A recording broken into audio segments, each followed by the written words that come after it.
పరమాత్మ గురించి, సృష్టి గురించి, నేను ఎవరు మరియు మరణానంతరము జీవాత్మ ప్రయాణం లేక పునర్జన్మల గురించి తెలుసుకోవాలి అని కోరుకునే వారికి శతకోటి ప్రణామాలు.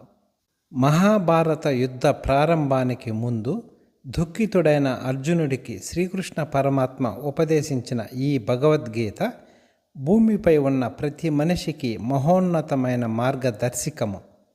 పరమాత్మ, విశ్వము మరియు మనస్సు ఈ మూడింటి అనుసంధానమే ఈ భగవద్గీత.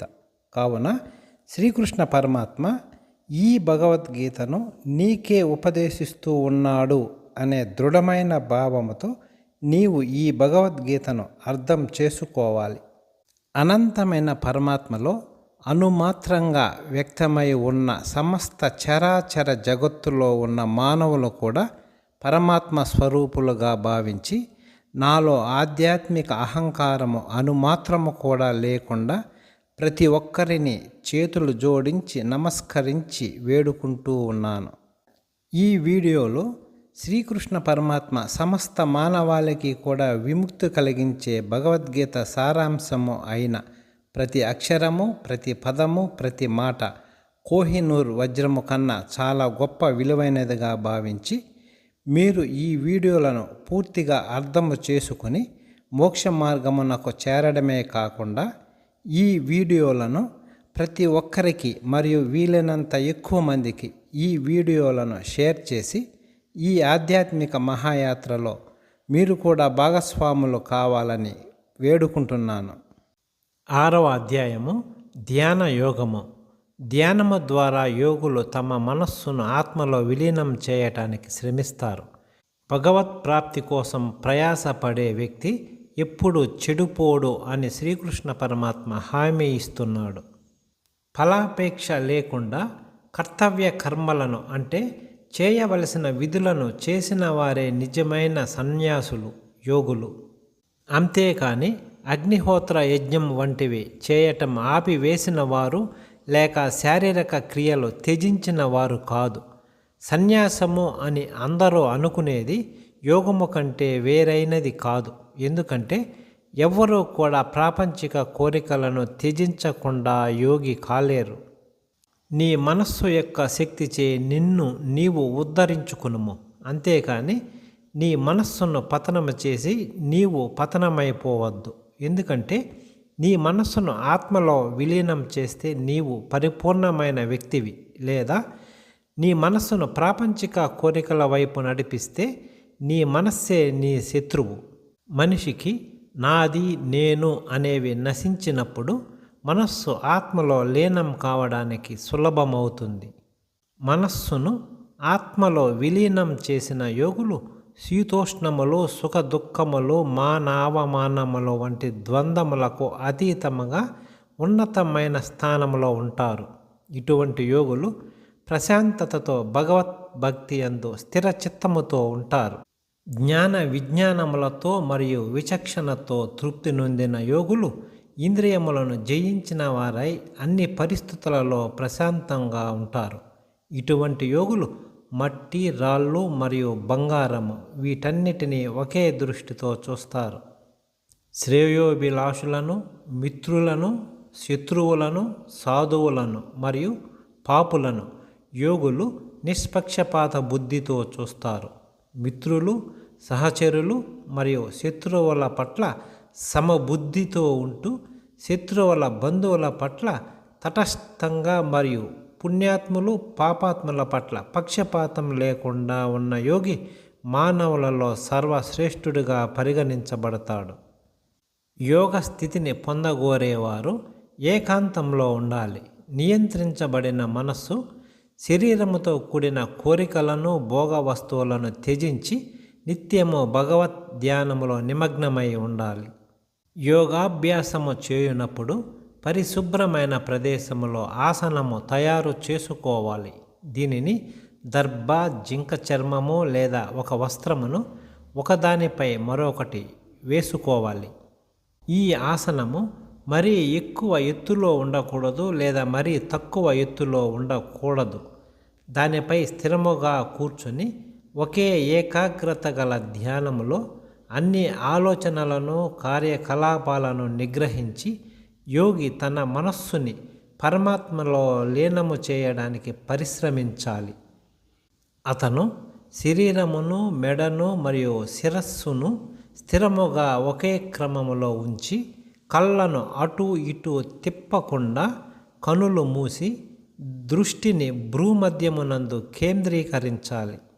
ఈ విధంగా ప్రశాంతతతో, భయరహితంగా మరియు నిశ్చల మనస్సుతో మరియు బ్రహ్మచర్య వ్రతములో దృఢ సంకల్పముతో సావధానుడైన యోగి అనంతుడై నేనే పరమ లక్ష్యముగా నాపై ధ్యానము చేయాలి. ఈ విధంగా నిరంతరం మనస్సుని నాయందే నిలిపి ఉంచుతూ మనస్సును నా అర్పితము చేయు యోగి నిర్వాణమును పొందును మరియు నాయందే పరమశాంతితో స్థితుడై ఉండును. ఎవరైతే తినటంలో మరియు వినోదాలలో మితంగా ఉంటారో, పనిలో సమతుల్యతతో, నిద్రలో క్రమబద్ధతతో ఉంటారో వారు యోగాభ్యాసముతో అన్ని దుఃఖములను ఉపశమింప చేయవచ్చు.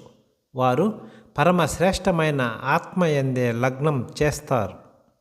ఇటువంటి వారు యోగంలో ఉన్నారు అని చెప్పబడతారు. ఇటువంటి యోగులు సమస్త ఇంద్రియ కోరికలకు అతీతంగా ఉంటారు. గాలి వీచని ప్రదేశములో దీపము ఎలాగైతే నిశ్చలంగా ఉండునో, యోగికి వశమునందున్న మనస్సు ఈశ్వర ధ్యానములో స్థిరముగా ఉండును. అప్పుడు యోగి అయిన వారు పరిశుద్ధమైన మనస్సు ద్వారా ఆత్మను దర్శించగలరు. తద్వారా అంతర ఆనందములో రమించును. సమాధి అనబడే ఆ పరమానంద యోగ స్థితిలో వ్యక్తి అత్యున్నత అపరిమిత దివ్య ఆనంద అనుభూతిని పొందుతాడు.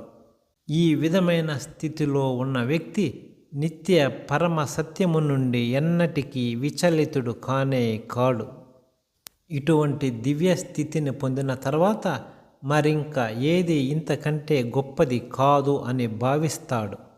ఈ విధంగా దివ్య స్థితుడై ఉన్న వ్యక్తి ఎంతటి గొప్ప విపత్తులోనైనా ఏమాత్రమో చలింపడు. మనస్సు ప్రశాంతంగా ఉన్నవాడు, ఆవేశ ఉద్వేగాలు శాంతించినవాడు, పాపరహితుడు మరియు అన్నిటినీ భగవత్ సంబంధంగా భావించే యోగికి అత్యున్నత అలౌకిక ఆనందం లభిస్తుంది. మనస్సును భగవంతునితో ఏకం చేసి భౌతిక మలినముల నుండి స్వేచ్ఛ పొందుతాడు మరియు ఎల్లప్పుడూ పరమాత్మతో సంయోగముతో ఉండుటచే సంపూర్ణ ఆనందము యొక్క అత్యున్నత స్థాయిని పొందుతాడు. నిజమైన యోగులు అంతర్బుద్ధిని భగవంతుని యందే ఏకం చేసి సమత్వ దృష్టితో సర్వభూతములను భగవంతుని యందు మరియు భగవంతుడిని సర్వభూతముల యందు దర్శిస్తారు. ఎవరైతే నన్ను అంతటా దర్శిస్తారో, అన్నిటినీ నాయందే దర్శిస్తారో అటువంటి వారికి నేను దూరం కాను మరియు వారు నాకు దూరం కారు. నాయందే ఏకత్వంలో స్థితుడై ఉండి నన్నే సర్వభూతముల యందు స్థితుడై ఉన్న పరమాత్మగా ఆరాధించిన యోగి అన్ని రకాల కార్యకలాపములు చేస్తూనే ఉన్న నాయందే నివసించును. సర్వ ప్రాణులను సమానముగా దర్శిస్తూ ఇతరుల సుఖాలను దుఃఖాలను అవి తనకే అయినట్టు స్పందించే వారిని పరిపూర్ణ యోగులుగా పరిగణిస్తాను. ఈ యోగ విధానము ఈ చంచలమైన మనస్సు వలన ఆచరింప శక్యము కానిది మరియు అసాధ్యమైనది అని అనిపిస్తున్నా, ఈ మనస్సు అల్లకల్లోలమైనది, బలమైనది మరియు మూర్ఖపు పట్టుగలది అని అనిపిస్తున్నా, దీనిని నిగ్రహించటం వీచే గాలిని నియంత్రించడము కన్నా ఎక్కువ కష్టమనిపిస్తున్నా కానీ ఈ మనస్సును అభ్యాసము మరియు వైరాగ్యములచే నిగ్రహించవచ్చును. మనస్సు అదుపులో లేని వారికి యోగము కష్టతరమైనది. అయితే మనస్సును నిగ్రహించటం నేర్చుకున్నవారు, సరి అయిన పద్ధతిలో సాధన చేయువారు యోగములో పరిపూర్ణత సాధించవచ్చు అనేది పరమాత్మ అయిన నా సందేశము. ఈ యోగ మార్గములో శ్రద్ధతో ప్రయాణము ప్రారంభించిన తరువాత కూడా చంచలమైన మనస్సు కారణముచే తగినంతగా సాధన చేయలేక యోగ లక్ష్యాన్ని ఈ జన్మలో సాధించలేకపోయిన వ్యక్తి యొక్క గతి ఏమిటి అంటే, ఆధ్యాత్మిక పదములో ఉన్నవాడు ఈ లోకంలో కానీ పరలోకంలో కానీ చెడిపోడు.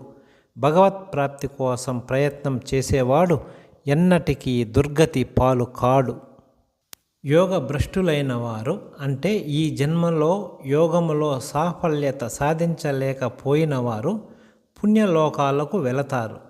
అక్కడ చాలా కాలం నివసించిన పిదప వారు తిరిగి భూలోకంలో ధర్మపరాయణులు మరియు సంపన్నుల కుటుంబంలో జన్మిస్తారు. లేదా ఎంతో కాలం వైరాగ్యం వృద్ధి చెందిన వారైతే దివ్య జ్ఞాన సంపన్నుల కుటుంబంలో జన్మిస్తారు. ఇటువంటి జన్మ లోకంలో చాలా దుర్లభము. ఇటువంటి జన్మ పొందిన తర్వాత వారు తమ పూర్వజన్మ విజ్ఞానాన్ని మేలుకొల్పి యోగములో పరిపూర్ణత కొరకు మరింత పరిశ్రమిస్తారు. వారు తమ ఇష్టానికి వ్యతిరేకంగా అయిన పూర్వజన్మల సాధనా బలంచే ఖచ్చితంగా భగవంతుని వైపు ఆకర్షింపబడతారు. ఇటువంటి సాధకులు సహజంగానే వేదములలో చెప్పబడిన కర్మకాండల సూత్రాలకు అతీతంగా ఎదుగుతారు.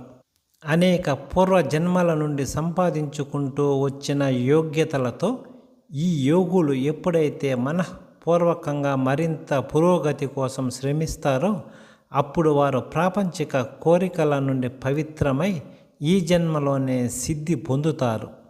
ఒక యోగి తపస్వి కంటే ఉన్నతమైనవాడు. ఎవరి మనస్సు ఎల్లప్పుడూ నాయందే నిమగ్నమై ఉంటుందో, ఎవరు నా యందు దృఢ విశ్వాసముతో భక్తితో ఉంటారో వారిని అత్యున్నతమైన యోగిగా పరిగణిస్తాను. ఈ అధ్యాయము సమాప్తము. తదుపరి భగవద్గీత అధ్యాయము కొరకు తప్పకుండా సబ్స్క్రైబ్ చేసుకోగలరు.